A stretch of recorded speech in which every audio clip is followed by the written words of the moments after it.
Good morning, everyone. Nice to see a full house here in this beautiful temple, and especially nice all the saffron over here. It's a unique feature. You don't get to see it so often, so thank you, boys. Hare Krishna. This morning I've been asked to give Srimad Bhagavatam class from 6th canto, chapter 16, text 35. Om Namo Bhagavate Vasudevaya. Om Namo Bhagavate Vasudevaya. Om Namo Bhagavate Vasudevaya. Kartamashi, could I have the book, because there's no purport here. I have a bit of a cold, so I'm going to kind of briefly go through the Sanskrit myself, and then, if you'll forgive me, in the translation. I've been in South India for 1 month, and I just arrived in the cold north. I got a cold, so. Tava bhivava kalo bhagavan Jagad Udhaya Shtiti Laya Dini Vishva Shrijaste Samashash Tatra Mrisha Shbardhanti Pritag Abhimatya.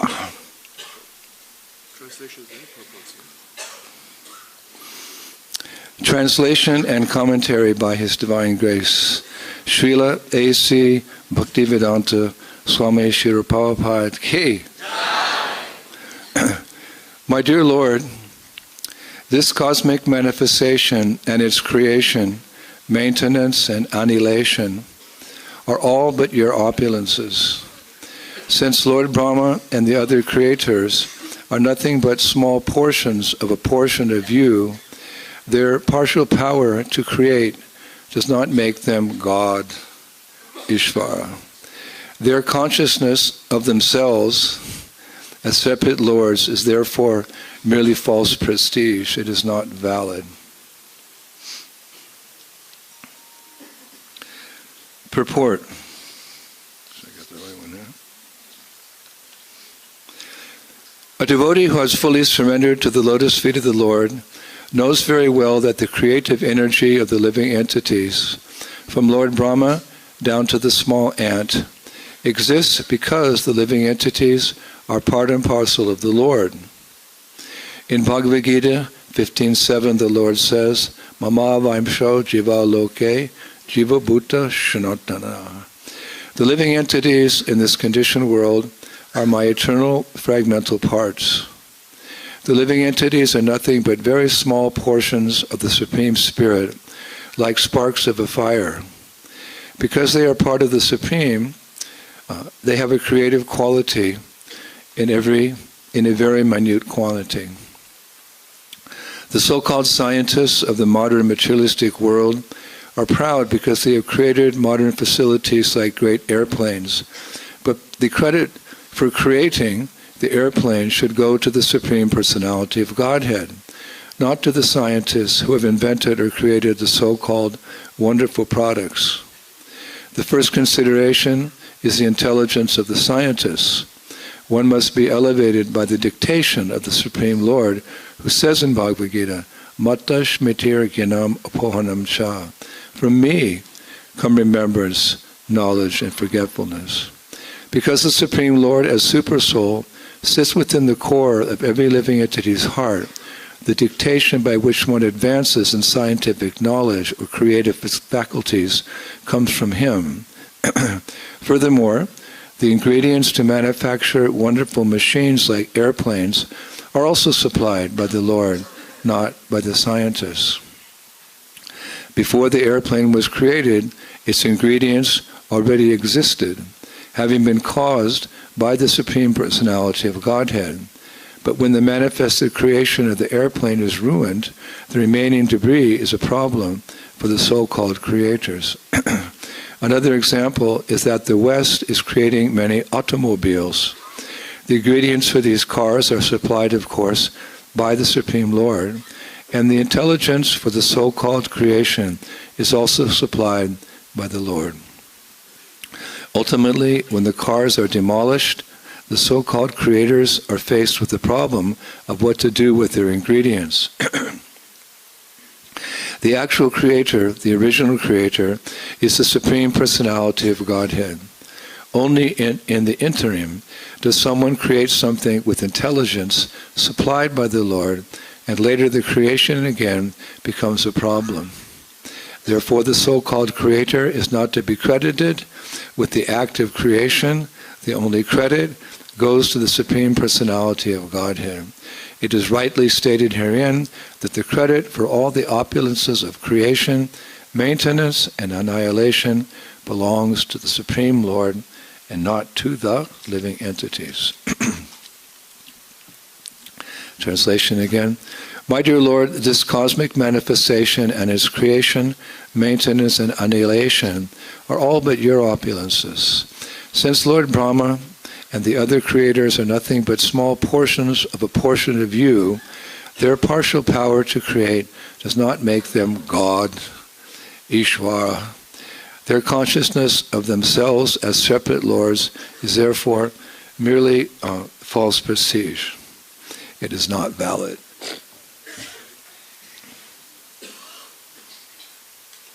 Omagyan timidandasya gyanan gada shalakaya Chaksuni militam jena tasmai si gurave namaha. Sri Chaitanya manobishtam shtapitam jena bhutale Swayam rupa kadam ayam dadanti sva badanti kam. Jai Shri Krishna Chaitanya Prabhu Nityananda Shri Advaita Gadadhar Shivasadi Gaur. Hare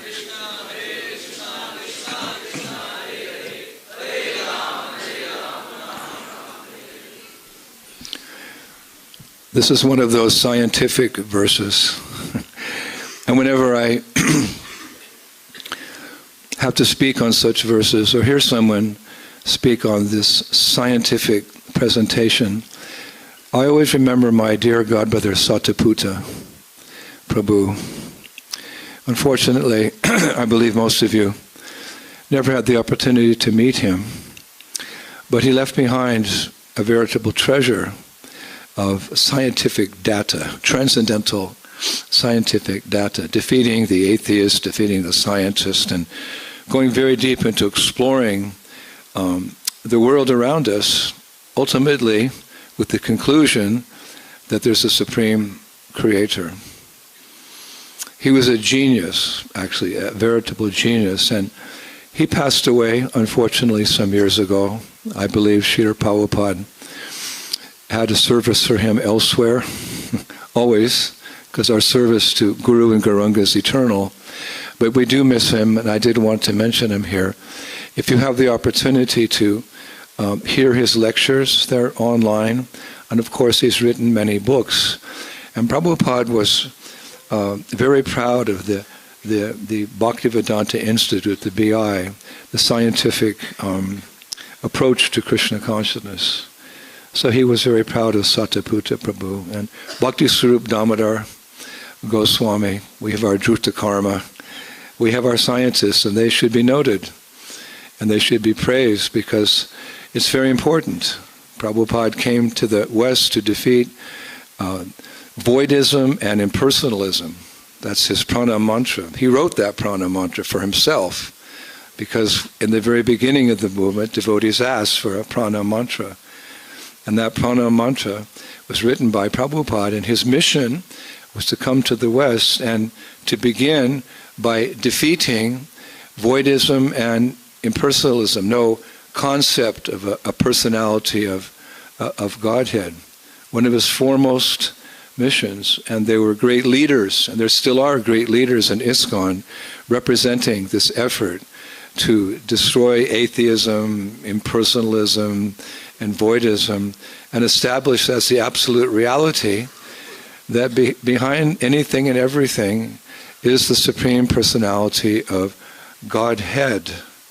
And that personality of Godhead is Sri Krishna, a cowherd boy, wrestling with his friends in the sands of Ramanredi, and dancing in the moonlight in the autumn night in Braj with his milkmaids, and giving great pleasure as Lala to Nanda and Yashoda.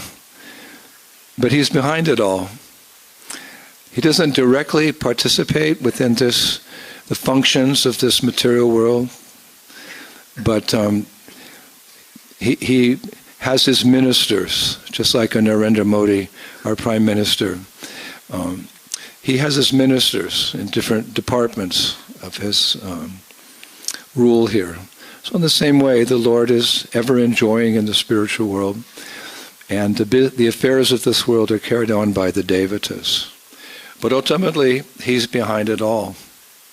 This verse is very clear, that Krishna alone is the source of creation. He himself alludes to that in Bhagavad Gita. Not alludes to it. He says very clearly, Aham sarvasya pabhavo matta sarvam pavartate.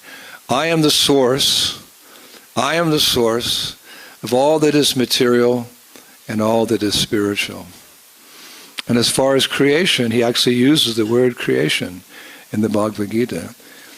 In the beginning of creation, he says, I sent forth generations of men and demigods, and blessed them by the performance of sacrifice. All desirable things will be bestowed upon you. In other words, recognizing that all of this has come by the mercy of the Lord, you say thank you. Yagya Vai Vishnu means we're thanking Vishnu, we're recognizing that everything we are using, all the material elements and combining them in different ways, hasn't come about by chance, it's come by the hand of the Supreme Lord. So Yagya Vai Vishnu, we perform sacrifice. Sacrifice is a way of saying thank you. If you don't say thank you for someone who gives you a gift, it's just etiquette. My mother used, when I would get presents as a boy, you just take it as a boy. My mother slapped me. Say thank you, boy. Why? Say thank you. Why? You're not going to get any more candy. Thank you. So in the same way, everything we have is a gift of the Lord. Everything's a gift. So Yagya Vai Vishnu. And in this age, what is the way of saying thank you? Krishna Varnam Twisha Krishnam Shango Pangashiparshadam Yagnai Sankatan Prayar Yashintihi Shumeda Shahag. The Supreme Lord who appeared in Dwapara Yuga, bluish black like a monsoon cloud, has now appeared in the age of Kali as the golden avatar. In the mood of a devotee, he can be recognized by the fact that he's surrounded by his associates and they're all singing his own sweet holy names. Hare Krishna, Hare Krishna, Krishna Krishna, Hare Hare, Hare Rama. So this is the yagya for this age. It entails many things. By chanting Chaitodarpana Marjanam, our hearts become purified. By chanting, the material desires which keep us bound to material existence are uprooted and thrown to a distant place. Ultimately, by chanting, we get prem.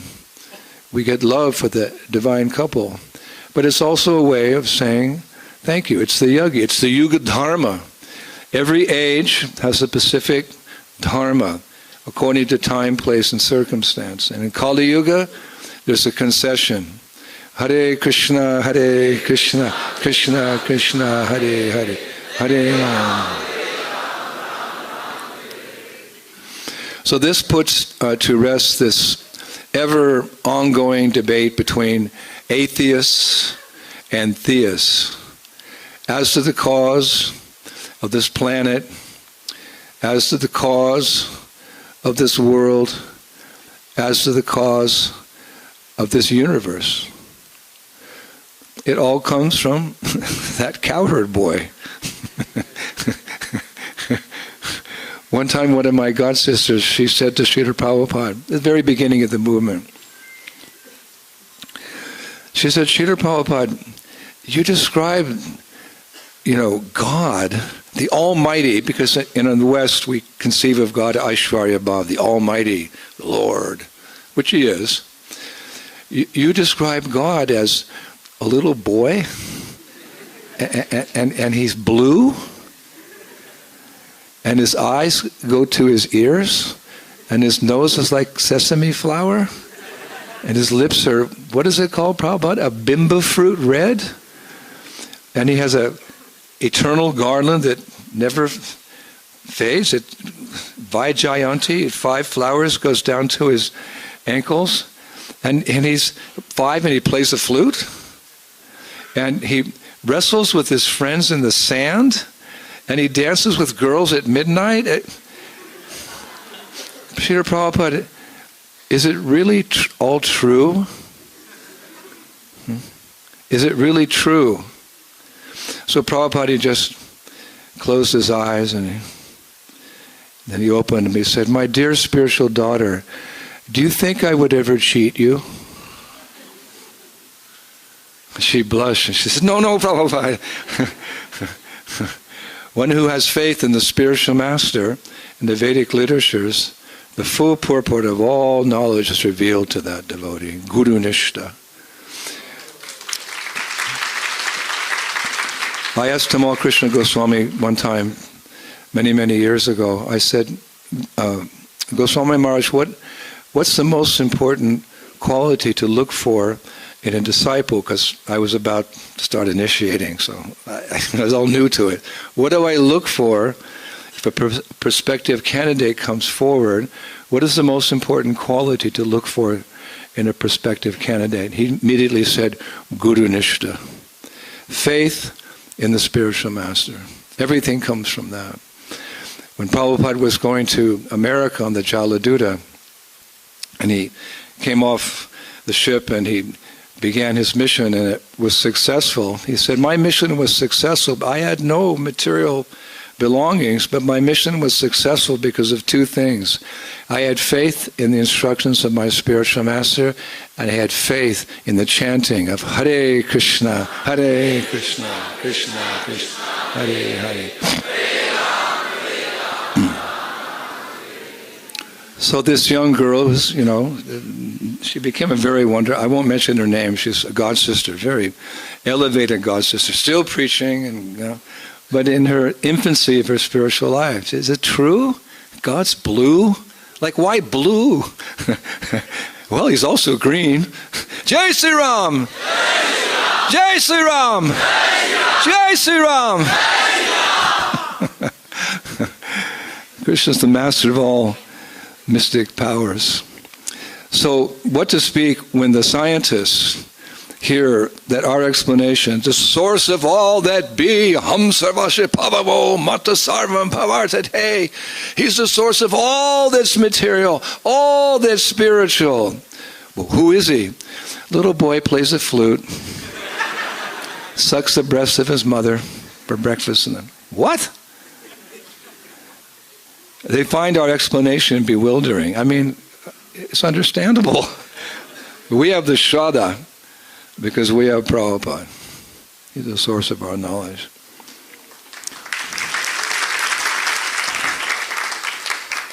I was explaining to a scientist one time on the plane, he was a very intelligent person, and I started getting into detail, how Mahavishnu lies down on the causal ocean, and from the pores of his skin are coming unlimited universes, and I looked at him, he went, who's Mahavishnu and universes are coming from the pores of someone's skin? I said, okay, I'll make it more simple. I went into too much detail. When you preach, it's time, place, and circumstance. I should have been a little bit more careful. But their explanations are not any less amazing. I mean, I'm not a scientist, but I read a little bit of Satiputta because he's my worshipable God brother. And there's something like they say that all matter was originally condensed in an infinitesimal point. This is about as far as they can go. Everything, because they don't believe in spiritual, so forget that and talking with them in the beginning. You have to talk on their terms. Everything was compact in an infinitesimal point, which at some point, boom! I'm simplifying it. If there's any scientists that say, what's this guy talking about? But this is the basic premise. That infinitesimal point expanded, or you could say it exploded to become the world we see around us. Of course, we love to debate with these people, with the non-devotees, to convince them about the absolute truth, being that little cowherd boy, being Goloka. Our first response is, where did the infinitesimal point come from? They don't have an answer. It all started with a little point. Okay, where did the point come from? We'll figure it out later. And secondly, many of you know, because you're preachers and these things are discussed in public. There's that theory that, how does order come from chaos? It's called intelligent design. If it exploded, then how come there's so much order in the world around us? I was in the military and I saw grenades go off. I say RPG, boom! I saw the destruction that they made. Or everyone's seen the original, photos of the first atomic bomb. It just destroyed Hiroshima, Nagasaki. So if something explodes, where's the symmetry? Where's everything becomes, it just falls down everywhere. But if you look at the universe, from the atom up to the universe, it's like very intelligently designed. We have the atom. If you go into the atom's like a little universe, isn't it? You look inside the atom, it has the nucleus and I don't know what they're called, the quarks. But it's all very organized. It's like a small universe. And if you look at the universe that we live in, there's the sun, and there's the planets going around for a godzillion amount of years, and they're not colliding, and they're going around and around and around. It seems there's quite some order to the universe. In fact, there's the science of astrology. You could say subtle science, by which studying the nature of the planets and the way they move within the universe, and according to, at the time of one's birth, you can determine that person's future. It's quite mystical, actually. Astrology is a bona fide Vedic science. Even our Srila Prabhupada, when he was born, Gauramohan Dey and his Rajani, his mother, they called in an astrologer, and he made some pretty accurate predictions about Srila Prabhupada. He said that this boy will become one of the most wealthiest persons in India. Well, hold on. And he will open 108 temples around the planet Earth. So I was sore that Gauramohan Dey went like, this little baby, like, really? Yeah, we're here in Calcutta, we're ruled by the British, and there's just beginning to have motor cars and telephones, and there was no TVs, there was no internet. He like 108 temples. Who crosses the border over the borders of sadhu is encouraged not to cross the border of India, because everything becomes darker and darker. Ignorance. So you have the light, and the further you go from the light, the darker it becomes. So India's Bharat. Bharat means the land of light. Not a subtropical nation, but the light of transcendental knowledge. So Gauramohan Dey, he was like, whoa. And it happened. The astrologer could see configuration of the planets at the time of birth.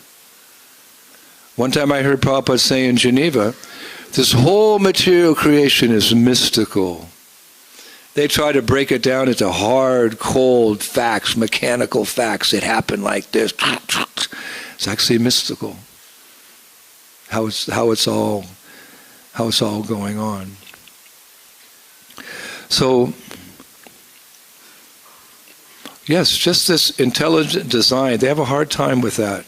If it was an explosion, it would be chaos. We're the ones who make the chaos out of it all by our lust, anger, and greed to enjoy it. But it has a natural flow to it, this universe, because of intelligent design. Like, for example, I remember Sariputta gave one class, and he gave a very easy analogy. He would speak on very high levels. Most of the class was way over my head. Just read Ainanda, yes, he's understand. Hirananda Maharaj is understanding. Druta Karma, yeah, it makes. Yeah. I got lost in the first sentence, but I remember him saying one thing. He said that Sir Isaac Newton, that great scientist, Sir Isaac Newton, he was a theist. He wasn't an atheist. He believed in intelligent design. He agreed that there was a person who created it, maintained it, and ultimately annihilated it. He had this understanding. So he was with a group of scientists at that time, and they were discussing all the mechanistic laws of nature. It's all happening by chance and this and that, and there's no person behind it. And so Sir Isaac Newton, he went home, and over a few months he created like a diorama of the universe with the sun. And it was a little crude according to modern terms, but it was quite. I saw someone drew a picture of it. There's the sun and then the planets. Somehow he had them going around like this, and it was quite an amazing structure of the universe. So one time he called one of the Nirvishesha Shunyavadi scientists over to see it, and the scientist said, "Wow! That's amazing! Who made that?" And Sir Isaac Newton said, "Nobody made it. It just happened by chance." No, come on, look at it. Somebody look at it. It's so intricate and it's going. Somebody must have made it. No, just some random chance that just the elements just come. He said, "You're insulting my intelligence." So Sir Isaac Newton said, "You're insulting my intelligence when you say the real universe that we live in, it was just a model come about by chance. There must be an intelligent person behind it." So his friend said, "You're right." Yeah, don't applaud me. Applaud Sir Isaac Newton. And Sariputta. But I was thinking this morning, because I was taking some notes, I haven't given a class on creation since 1973. The last 5 years I've just been in Vrindavan studying Braj. Because Dukkalayama Shasvatam. After all, what is it? This amazing phenomena of material nature, how it's working. Krishna says, Dukkalayama Shasvatam. It's a temporary place full of suffering. The reason Sariputta studied it was to show everyone there's a creator. So who's the creator? That's our real interest. We have some interest. It's fascinating. Prabhupada you see in the back of one of the original Krishna books, Prabhupada's holding a champak flower. And he's looking at it and he's smiling. I don't know if they still have that photo, but Prabhupada's holding a flower, a champak flower. He's looking at it. He's smiling. But what he's saying is, this flower is the color of Lord Chaitanya. So when we see the material nature, we see it through the eyes of the 10th chapter of Bhagavad Gita, where it's described the opulences of the Absolute. We can see the hand of God within nature by these amazing opulences, and the opulences are coming from Krishna. So quite frankly, I was thinking this morning, more important than how this creation came about is why. That's more important. Not just how did it all happen, but okay, so why was it created? The scientists are simply interested in understanding how the material nature is working, but they're ignorant of its purpose. It's like a person who's given a computer and spends all day studying the mechanics. He gets a computer, right, at work. Gets a new job, right? A new job. IT. It's all about computers. So you join and you get a computer, and you have to do your work, but you just start taking it apart. Can you imagine if you're the boss and you give a computer to one of your employees and you come 2 hours later, it's like all disassembled. The keyboard's over here and the chips are there, and it's, what are you doing? That computer has been given to you for a purpose. Many of you are, the brahmachari, perhaps not, but many young men here are studying information technology. You'll be working with computers. So what's more important? How the computer is functioning? There's some importance to that. Or using it for the purpose of your work. So the scientists are like that. They study the details of the material world, but they don't have a clue what it's here for. We know from Shastra that the material world, it's kind of a sad story, but anyway, we'll end on a high note. The material world is created for what? For the living entities who want to enjoy separately from the Lord. That's what it's all about. Wow, study the material world, go into the atom, go explore the space. Hey, it's the same thing. Birth, disease, old age, and death, sir. Beyond the quarks and the neutrons and the atoms and the planets. It's dukkhalayam shashvatam. It's a temporary place full of suffering. It's a creation for the few rebellious souls who left the kingdom of God. Bahirmukh. Jagadananda Pandit in his Prema Vivarta, I mentioned this in the class last night. He uses the word Bahirmukh. Mukha means like face, and Bahir means to turn your face. So if you're speaking to someone and that person goes, hey, I'm speaking to you. All right, go home. My mother used to I talk about my mom today, I don't know why. My mother she'd be chastising me, and I'm like, son, I'm looking at you. You look at me when I'm talking. All right, go to your room. I remember so many times. Anyway, thanks, Mom. We need a little, spare the rod, spoil the child. So this world that we live in, it's for people who have turned their face of God. That's more important than just how it works. It's been compared to a prison, isn't it? Prabhupada compares the material world to a prison sometimes. But the kind of prison you can never escape from.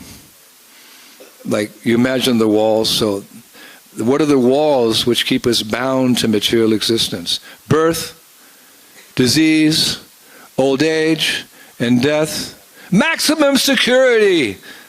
They have maximum security prisons. And sometimes somebody can crack that prison and he can get out. There's a famous drug dealer from Mexico, I think, or South America. They put him in a maximum security prison. They thought he could never get out. But his friends dug a tunnel underneath where the shower was, the shower stall. So one day he just took off the little shower thing and he went down out of it and he disappeared.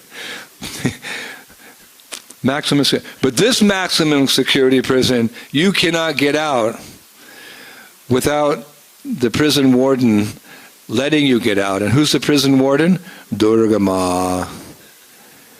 And when she sees that you're a prisoner who's reformed, she removes the door of illusion. And you can exit this prison and go back home, back to Godhead if you're a devotee. Durga Ma is simply an expansion of Yogamaya in the spiritual world, Purnamasi. We know Purnamasi is so powerful, she bewilders all the residents of Vrindavan to think Krishna is just a cute little lala. So that mood of Aishwarya above is not there, and they can have a more intimate relationship with him. So she's very powerful. Her expansion's Durga, so she has many tricks up her sleeve to keep us attached to this world. But it is a prison house. And that's why this world doesn't compare in any way, shape, or form to the superiority of the real world. Parastasmatu bhavanyo vyakto vyaktat shanatana. This world is created, boom, destroyed. Created, boom, destroyed. That world, parastasmatu bhavanyo vyakto vyaktat shanatana. It's eternal. It's not created and then unmanifest and created. No, it's eternal. It's also full of knowledge and bliss. So what does this world compare to that world? Just like prisons here, the government makes them, purposefully the government makes a prison very austere. So you get there and you say, I want out of here. You think the prisoners want to be in the prison? No, it's so bad, they say, okay, I'll be good, just let me out. And many times when they get out, they're reformed. Prisons are more for reforming, not just punishing. They are for punishing, but, people make mistakes, they commit crimes, they're not hard criminals. They're for reformation. So this prison house of material world is for reformation. Krishna doesn't he's not sadistic Krishna. Punish, punish, punish, punish. Punishment is necessary. Spare the rod, spoil the child. So there's a lesson to be learned from this austere place that we live in. It's made that way to be very, very austere. But in the spiritual world, Krishna gives a little hint to like a tidbit, like an hors d'oeuvre. Hey guys, if you want to come home, you know what? There's no need for sunlight, moonlight, or electricity. What, really? Yep. Everything's self-effulgent. Oh, that's better than this place. I have a hard time paying my electric bill.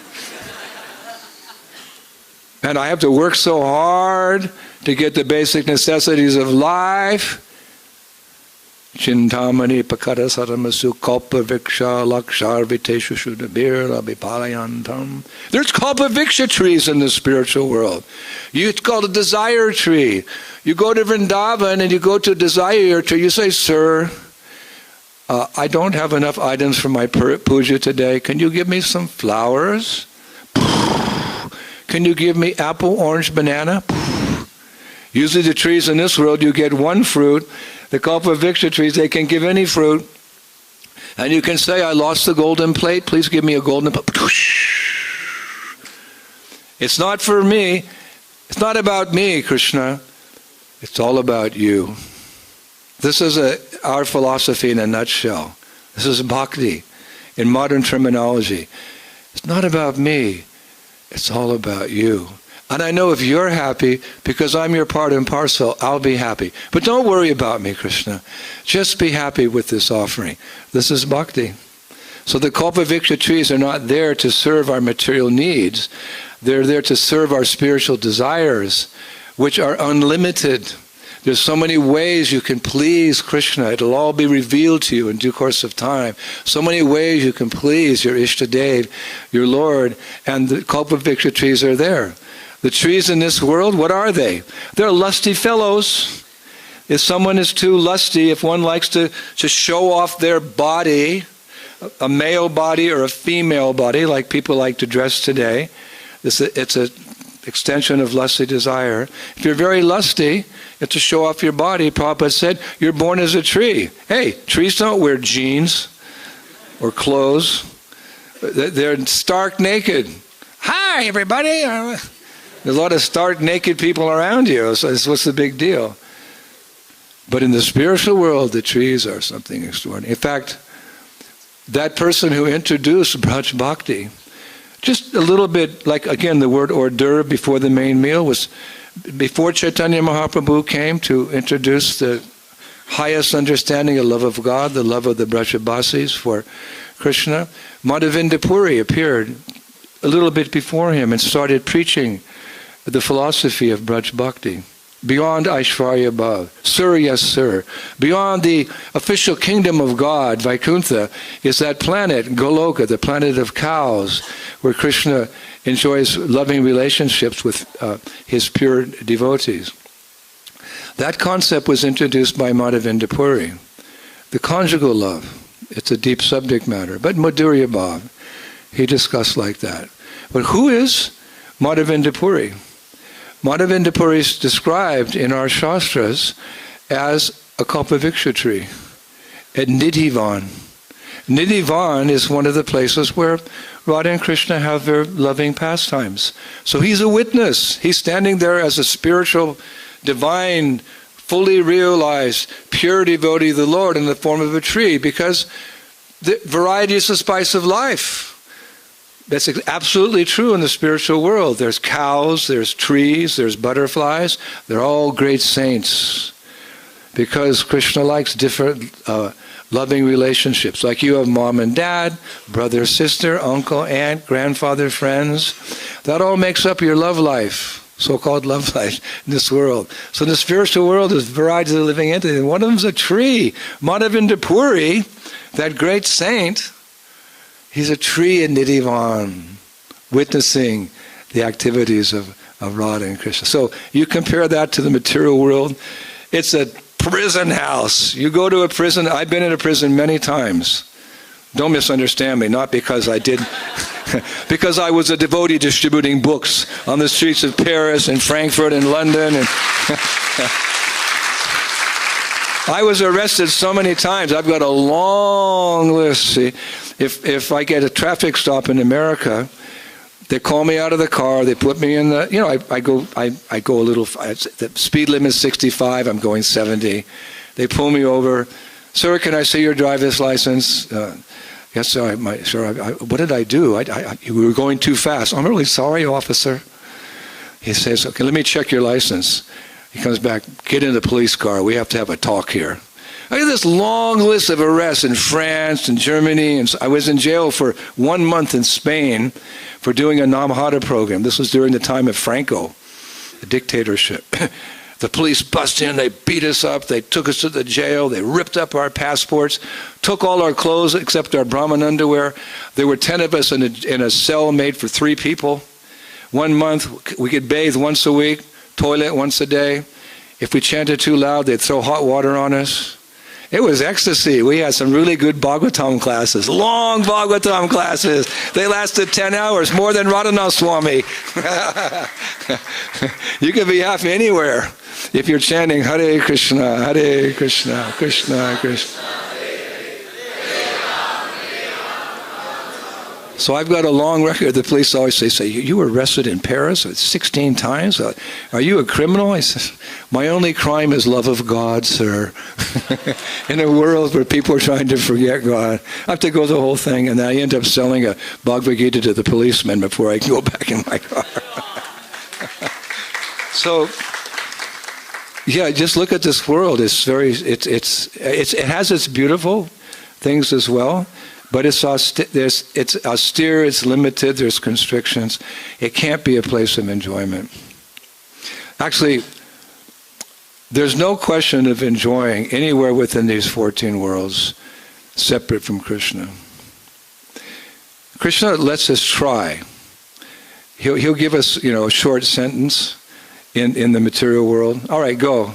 If you want to go. I heard a class recently, Prabhupada said, when we fall from grace, we fall from our spiritual status, that the Lord accompanies us, Prabhupada said, for some distance. As we're falling from the spiritual sky,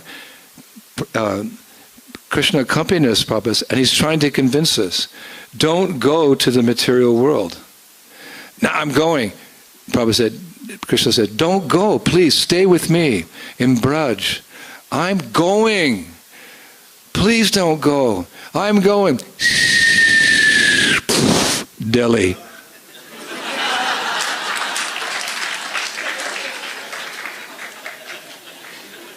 I had to start driving here at 3 o'clock in the morning because the traffic's so bad, even on Sunday. But Krishna gives us a chance. Just like Prabhupada said, sometimes the child, the 2 or 3 year old child, there's the candle. And to a child, that's something fascinating, a glowing candle. So, no, Mommy says, don't touch. No, don't touch. Mommy. All right, touch. Ow! So that child will never touch the candle again. Once burnt, twice shy. So Krishna, what kind of God allows us to come to the prison house of material? Because we're obstinate. We have our independence. Very few souls leave the spiritual world, but those who do, and we come in touch with material nature. Ouch! But it's not just one time. Brahmanda Brahmati Konya Bhagavan Jeev Guru Krishna Prasad Bhai Bhakti. How many universes have we gone through? How many species of life have we? How many bodies? You know, okay, I got it.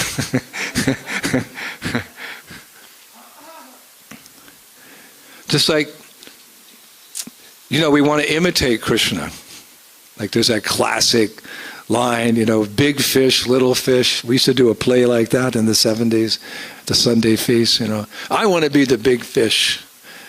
I don't want to be the little fish. So Prabhupada gave an analogy, he said Mommy, I want to cook. Mommy, I want to cook. But cooking's dangerous for a little girl. There's the fire, the pan's very big.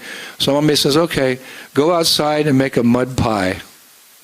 The little girl goes out and she pours some water and she makes some mud and she thinks she's enjoying. She thinks she's cooking. That's not cooking. So we come to live separately from Krishna. We think it's enjoyment. It's not enjoyment. How many ways can your hand enjoy? How many ways can your hand suffer? Your hand enjoys basically when you take prasadam, or when you eat. Eating is one of the great pleasures of life, right?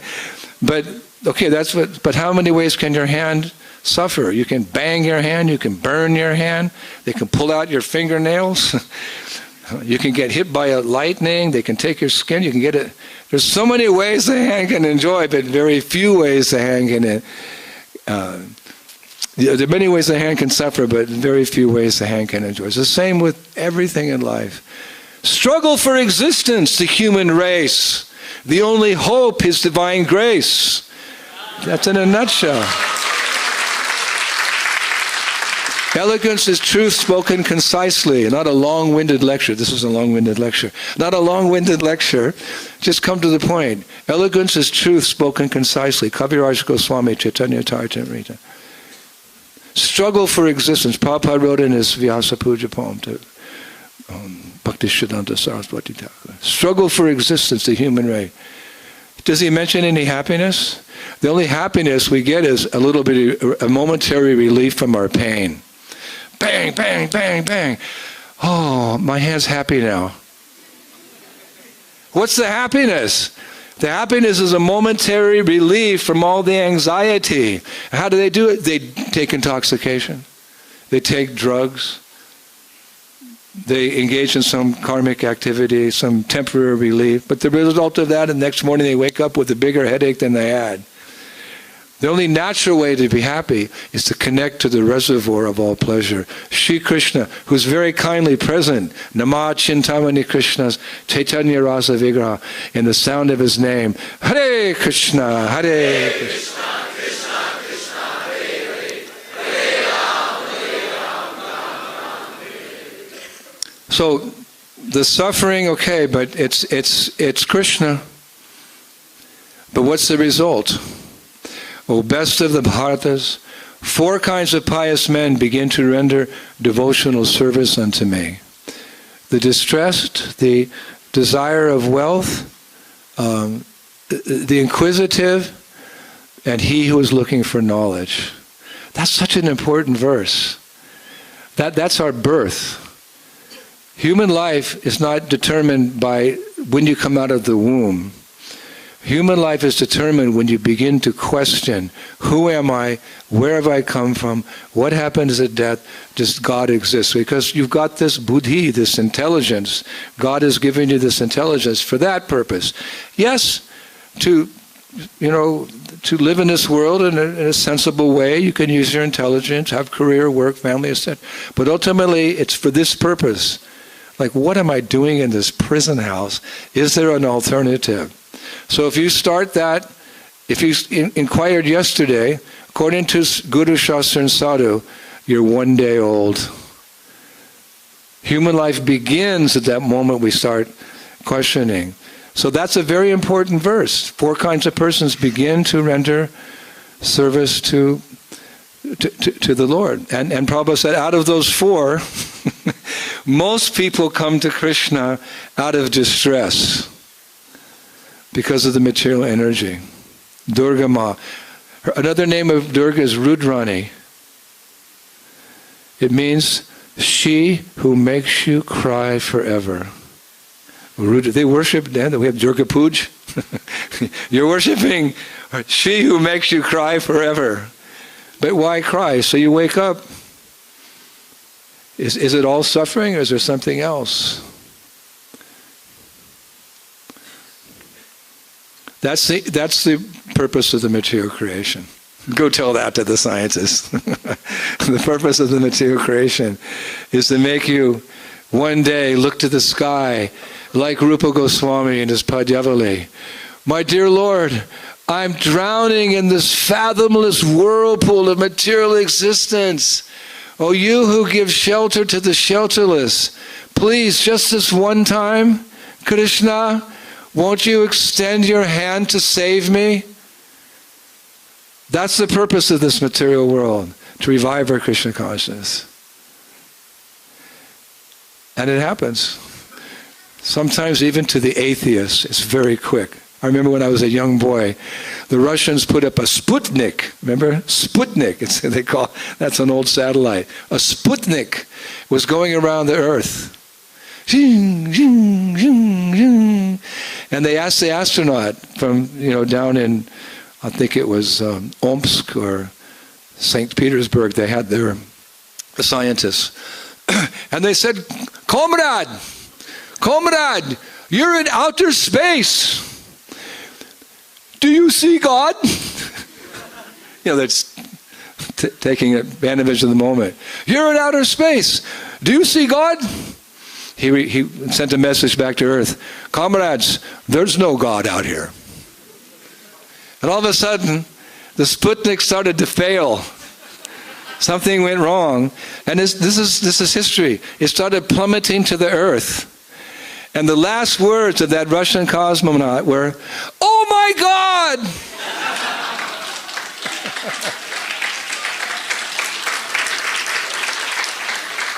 So material nature, Durga, she very kindly helps us wake up. Like we had a saying in the army, there's no atheists in the foxholes. There's no atheists. Because when you're getting attacked, oh my God, please save me. Jesus, Muhammad, Al-Akbar, Alhamdulillah. Jesus, Krishna, Yahweh, Buddha, Nrsimhadev.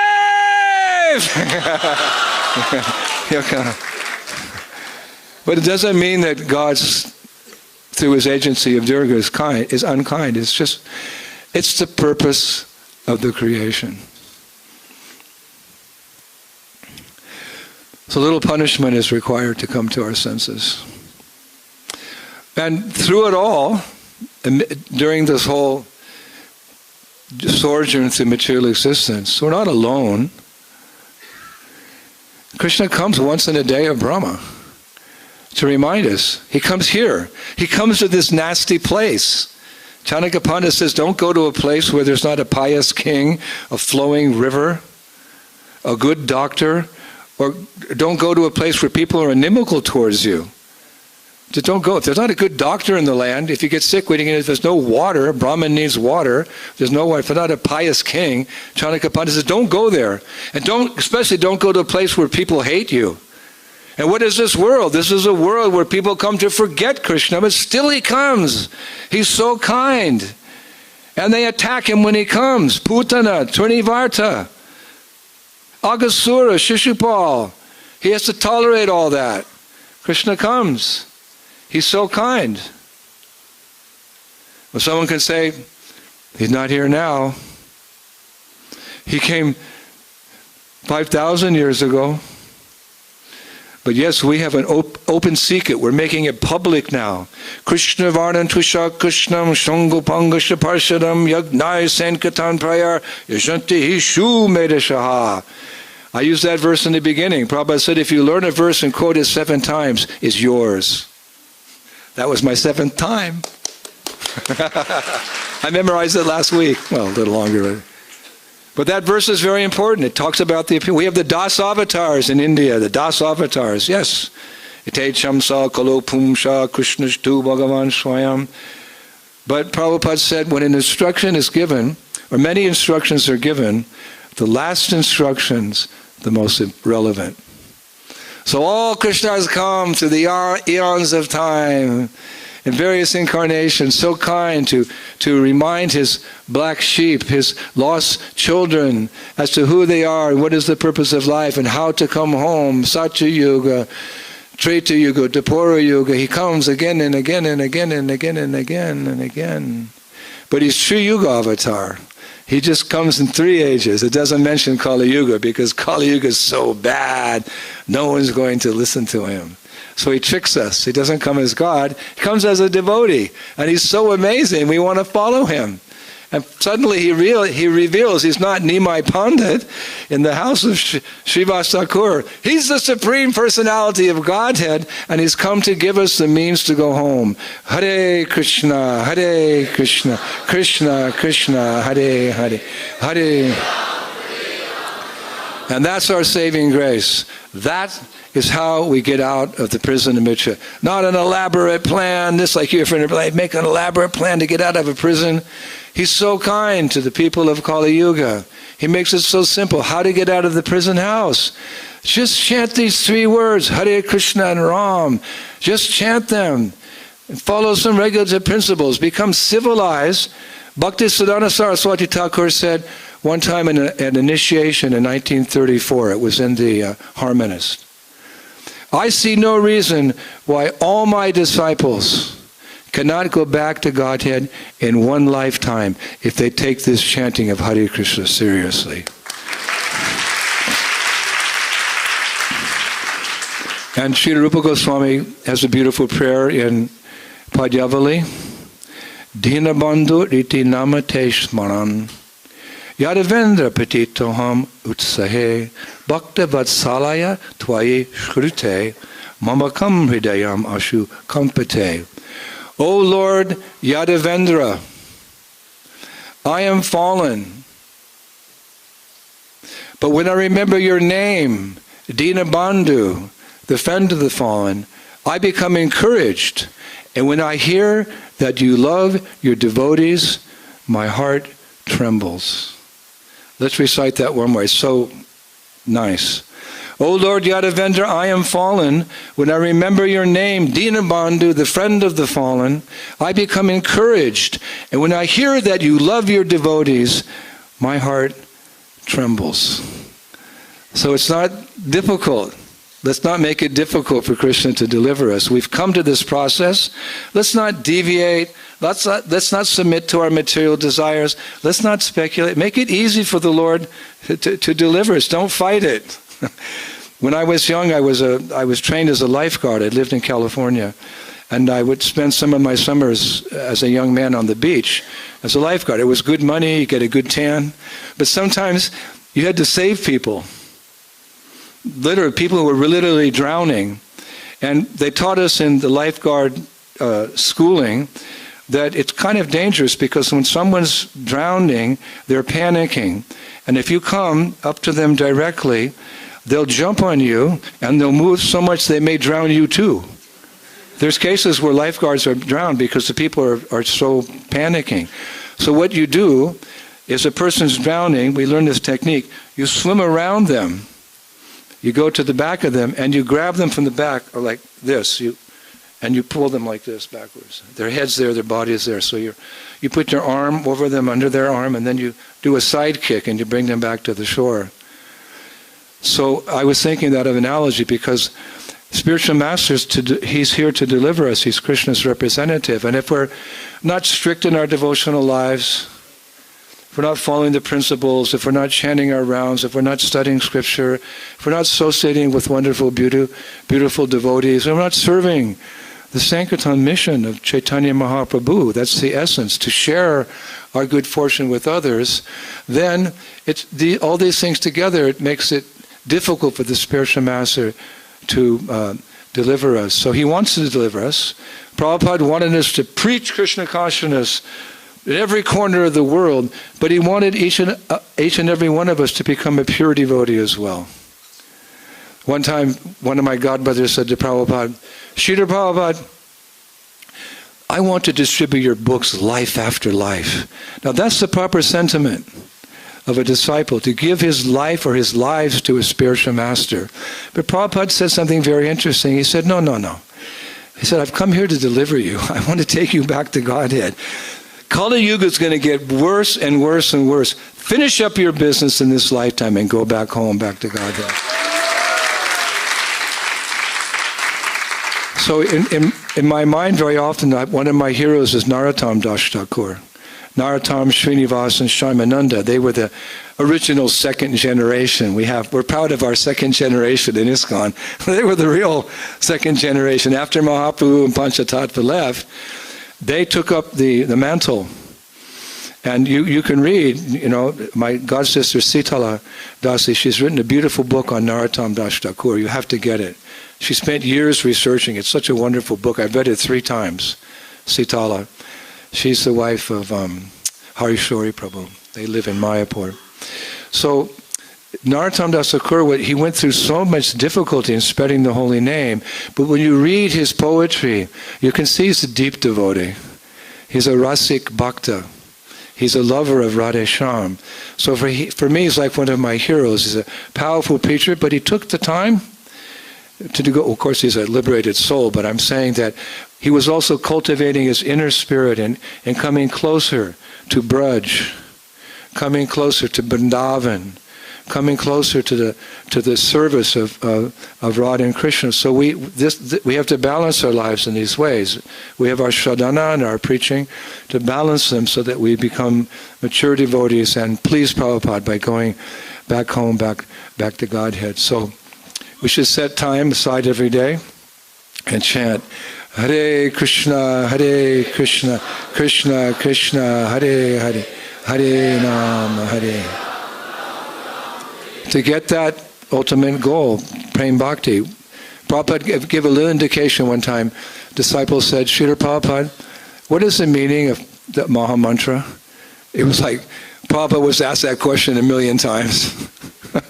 And he often said, the meaning of this mantra is, my dear Lord, my dear energy of the Lord, Ladini Shakti, Shrimati Radharani, please pick me up from this world of birth and death and let me serve you in the spiritual world. But on this occasion, Prabhupada said, what is the meaning of this Maha Mantra? It means, my friend, my friend, my friend. So I thought Prabhupada was so kind that we can address Krishna as a friend. We're just infants in spiritual life. We're little toddlers. But I was thinking, I'm not a cowherd boy, but I thought of it in terms of a friend in need is a friend indeed. So we can call upon Krishna, my friend, you're my ultimate friend. Please deliver me from this ocean of material existence and give me the privilege of going out and preaching and bringing many people back home, back to Godhead with you. So as Prabhupada said, we will have our ISKCON in the spiritual world. It should be a big family. It should be the whole planet Earth, the whole 14 worlds. Because Prabhupada said, we'll have our ISKCON in the spiritual world.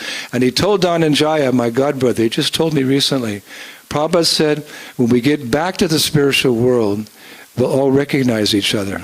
Oh, there's Mahamantra Das. Wow. I haven't seen him in many years. When I get back to Godhead, hey, you made it home before me. He'll be there to greet us. So like that, this is our future. Prabhupada says, faith means to put your trust in something sublime. So after a humble lecture like this, please don't put your faith in the material nature. and the persons who worship the material nature and believe that this is the sum total of life to enjoy here, put your faith in Srila Prabhupada, our previous acharyas, in the process of Krishna consciousness. Put your faith in something sublime, and your future will be very bright. Thank you very much. Hare Krishna.